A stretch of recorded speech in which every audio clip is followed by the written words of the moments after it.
ఆదోని మాజీ MLA Sai Prasad Reddy CM చంద్రబాబుపై తీవ్ర స్థాయిలో ధ్వజమెత్తారు. తన స్వార్థ ప్రయోజనాల కోసం చంద్రబాబు తెలంగాణ సీఎం రేవంత్ రెడ్డితో రహస్య ఒప్పందం కుదుర్చుకొని రాయలసీమ లిఫ్ట్ ఇరిగేషన్ ప్రాజెక్టును అడ్డుకున్నారని విమర్శించారు. శ్రీశైలం నీటి వినియోగం విషయంలో ప్రస్తుత డిజైన్ల వల్ల రాయలసీమకు తీరని అన్యాయం జరుగుతోందని, తక్కువ నీటి మట్టం ఉన్నప్పుడు సాగునీరు అందడం కష్టమని ఆవేదన వ్యక్తం చేశారు. సొంత రాష్ట్ర ప్రయోజనాలను తాకట్టు పెట్టిన చంద్రబాబుకు ప్రజలే బుద్ధి చెబుతారని, రాయలసీమకు చేసిన ద్రోహానికి ఆయన భారీ మూల్యం చెల్లించుకోక తప్పదని హెచ్చరించారు. రేవంత్ రెడ్డి అంతమంది గట్టిది వాడు. ఎందుకంటే ఓటు కేసులో బాగా మందం ఏర్పడింది. బాగా ఏర్పడిన తర్వాత ఈరోజు ఈయన ఇక్కడ ముఖ్యమంత్రి అయిన చంద్రబాబు నాయుడు గారు ఆయన ఇక్కడ ముఖ్యమంత్రి అయినారు. వాళ్ళు అయినాక ఏదైనా మేలు జరుగుతుందంటే మేలు జరిగే మన రాష్ట్రానికి మేలు జరిగే పరిస్థితి ఏం లేదు. ఏదో రేవంత్ రెడ్డి అయినాడు కాబట్టి చంద్రబాబు నాయుడుకి అనుకూలంగా ఉంటాడు. ఏదైనా కానీ మన రాష్ట్రానికి ఏదైనా ఆ రాష్ట్రాల నుంచి ఏదైనా ఉన్నా నీటి విషయంలో కానీ ఏదైనా సహకారం ఉంటాడని చెప్పేసి అనుకోవడం జరిగింది. అలాంటిది ఆయన మాట ఈయనంటా ఉన్నాడు చంద్రబాబు నాయుడు గారు. ఎంతసేపు ఉన్నా ఆయన మన రాష్ట్రానికి మన రాయలసీమలో పుట్టి రాయలసీమకి అన్యాయం చేసే పరిస్థితి ఈరోజు చంద్రబాబు నాయుడు చేస్తా ఉన్నాడంటే ఇంతకైనా నీచమైన సాంస్కృతిక కూడా ఉందని చెప్పేసి నేను చెప్పడం జరుగుతూ ఉంది. మొన్ననే నిన్న పబ్లిక్గా చెప్పినాడు రేవంత్ రెడ్డి, లిఫ్ట్ ఇరిగేషన్ ఆపేయండి, మీతో ఏదైనా కూర్చొని మాట్లాడాలంటే లిఫ్ట్ ఇరిగేషన్ ఆగిపోయిస్తే చేస్తాను చెప్పేసి. ఆ రోజుల్లో జగన్మోహన్ రెడ్డి గారు వెళ్ళా ఏదన్నా కూడా ఆయన మనకి ఏదైతే వాటా వస్తుందో దాని ప్రకారంగా మనకు రావాల్సిన వాటాని ఆయన తీసుకోగలిగినాడు ఆ రోజుల్లో జగన్మోహన్ రెడ్డి. మరి ఈరోజు ఆయన మాట విని లిఫ్ట్ ఇరిగేషన్ స్టాప్ చేసి మనం రాయలసీమకి అన్యాయం చేస్తా ఉన్నా అంటేనే ఇది అర్థమవుతా ఉంది ఏమి జరుగుతూ ఉంది రాష్ట్రంలో అని చెప్పేసి. రాయలసీమలో పుట్టాను మళ్ళీ అలాంటి పరిస్థితి రైతుల మీద ఎంత ప్రేమ ఉందో అర్థమవుతా ఉంది చంద్రబాబు నాయుడు అని చెప్పేసి కూడా నేను చెప్పడం జరుగుతూ ఉంది. ఏదన్నా రాజశేఖర గారు ఉన్నప్పుడు పోతిరెడ్డి గారు పాటు కూడా పెంచినాడు. దాన్ని పెంచిన తర్వాత అన్ని విధాలుగా రైతులకు ఉపయోగపడాలని చెప్పేసి ఉద్దేశంతో చేసినటువంటి కార్యక్రమం ఆ రోజులో ధైర్యం దమ్ముతో ఆ రోజు రాజశేఖర గారు పోతిరెడ్డి పార్టీ పెంచడం కూడా జరిగిందని చెప్పేసి నేను చెప్పడం జరుగుతాను. మన వాటా మనం తీసుకోవడానికి కూడా ఇన్ని ఇబ్బందులు పడతా ఉన్నామంటే చంద్రబాబు నాయుడుకి రేవంత్ రెడ్డికి ఉన్న బంధము అందరికీ తెలుసుకోవాలని చెప్పేసి నేను చెప్పడం జరుగుతాను. ముఖ్యంగా రాయలసీమ అంటేనే కరువు ప్రాంతం అంతా కూడా.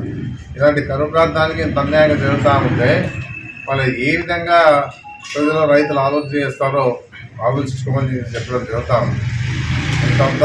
అంత పబ్లిక్గా ఎవరికి తెలియదు రాజకీయం అంతా కూడా. ఇది ఒప్పందాలు లోపల ఒప్పందాలు ఎవరికి తెలియదు. అలాంటిది రేవంత్ రెడ్డి గారు పబ్లిక్గా ఆయన దీనికోసం ఆయన అంటే నేను ఈ విధంగా చేయగలిగినానని చెప్పేసి గొప్పతనం కోసం ఈరోజు ఏం చేసినాడంటే రేవంత్ రెడ్డి గారు అసెంబ్లీలోనే గట్టిగా చెప్పగలిగినాడు ఈ విషయాన్ని.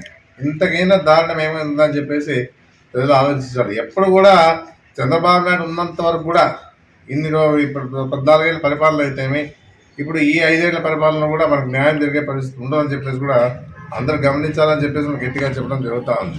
ఇంతకింటే దారుణమైన పరిస్థితికి ఏముండదు. ఏదైనా పూర్తి స్థాయిలో శాసనం రాసినాడు మనం చంద్రబాబు నాయుడు. ఎందుకంటే రాయలసీమకి ఎలాంటి పరిస్థితుల్లోనా నేను రైతులకి నీటి సరఫరా లిఫ్ట్ ఇరిగేషన్ ద్వారా ఇచ్చే పరిస్థితి లేదని చెప్పేసి కూడా అది కూడా మనకి ఉండే మధ్యంతర కాలం అంటే ఏమది వేదవతి కాదు ఆంధ్రేనివా మన రాజశేఖర రెడ్డి గారు చేయగలిగినాడు కాబట్టి ఎంతో అంతో నీళ్లు రైతులకు అంతా ఉన్నాయి. అది రాని పరిస్థితి. ఆ రోజుల్లో ఊరికే శిలాపలకాలు వేసినారు. ఒత్తూరి రామారావు వేసినారు, తర్వాత చంద్రబాబు నాయుడు వేసినారు. ఆ తర్వాత రాజశేఖర గారు వచ్చినాక అది పూర్తి అమలు చేసి దాన్ని పూర్తి చేసే పరిస్థితి దాదాపు 90% పూర్తి చేసే పరిస్థితుల్లో రాజశేఖర గారు చేయగలిగినారు. అది ఏం లేకపోతే ఈరోజు మనకి ఏముంది ఆంధ్రేనివా లేకపోతే మనకు అసలుకి రైతులకి చాలా అన్యాయమైన పరిస్థితి ఉండేది. ఆ పరిస్థితిలో కూడా ఇప్పుడు ఈయన మహానుభావుడు మనకు వచ్చే వాటర్ కూడా తీసుకోకుండా లిఫ్ట్ ఇరిగేషన్ బంద్ చేసేసి ఆ విధంగా రైతులకు అన్యాయం చేసేదానికి ఈరోజు చంద్రబాబు నాయుడు చేస్తూ ఉన్నాడంటే ఇంకా ప్రజలు ఆలోచించుకోవాలా, రైతులు ఆలోచించుకోవాలా, ముఖ్యంగా రైతులు ఆలోచించుకోవాలి. ఇట్లా ప్రజలకి చంద్రబాబు నాయుడు న్యాయం చేసే పరిస్థితి వాడు, ఇటు రైతులకి న్యాయం చేసే పరిస్థితి లేదు. ఏదున్నా కూడా ఆయన ప్రేమ ఎంత ఉందనేది ప్రజల మీద ఎంత ఉంది, రైతుల మీద ఎంత ఉందని చెప్పేసి అర్థం చేసుకుంటే చాలని చెప్పేసి నేను చెప్పడం జరుగుతూ ఉంది. ఏదుంటే ఇంత అన్యాయంగా ఈరోజు చంద్రబాబు నాయుడు పోతా ఉన్నాడు కాబట్టి ప్రజలే తగిన బుద్ధి చెప్తారు, త్వరలోనే చెప్తారు. ఎందుకంటే నా ఇన్ని రకాలుగా రాష్ట్రాన్ని అతలాకుతలం చేస్తూ ఏ విధంగా కూడా ఆయన ఇచ్చిన మాట నిలబెట్టుకోకుండా అన్ని రకాలుగా వైఎస్ఆర్సీపీని టార్గెట్ చేసుకొని అదేవిధంగా మీడియాని సోషల్ మీడియాని టార్గెట్ చేసుకొని హత్యలు రాజకీయాలు మానభంగాలు చేసుకుంటా ఏ విధంగా కూడా దౌర్జన్యాలు జరుగుతూ ఉంటే కూడా ఏ విధంగా కూడా ఎక్కడ కూడా వాళ్ళకి కేసులు లేకోకుండా అన్ని రకాలుగా ఈరోజు ఈ రాష్ట్రంలో పరిపాలన జరుగుతూ ఉన్న పరిస్థితుల్లోన మళ్ళీ ఇదొకటి ఇప్పుడు రైతుల పరంగా ఆలోచన చేస్తే లిఫ్ట్కి రేవంత్ రెడ్డి చెప్పిన ప్రకారంగా ఎంత అన్యాయంగా జరుగుతూ ఉందని కూడా ప్రజలు గమనించాలని చెప్పేసి నేను కోరుకోవడం జరుగుతూ ఉంది.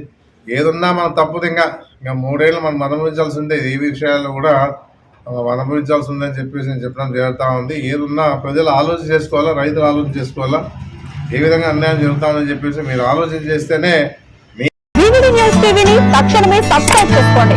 నోటిఫికేషన్ కోసం మరిన్ని అప్డేట్స్ కోసం ప్రతి ఒక్క కుటుంబానికి ఉచిత ప్రకటనలు వచ్చే విధంగా మీకోసం మీ ముందుకు వివిడి న్యూస్ టీవీని ఏపీ ఫైబర్ నందు 99వ ఛానల్ మరియు యూట్యూబ్ నందు వీక్షించెదరు.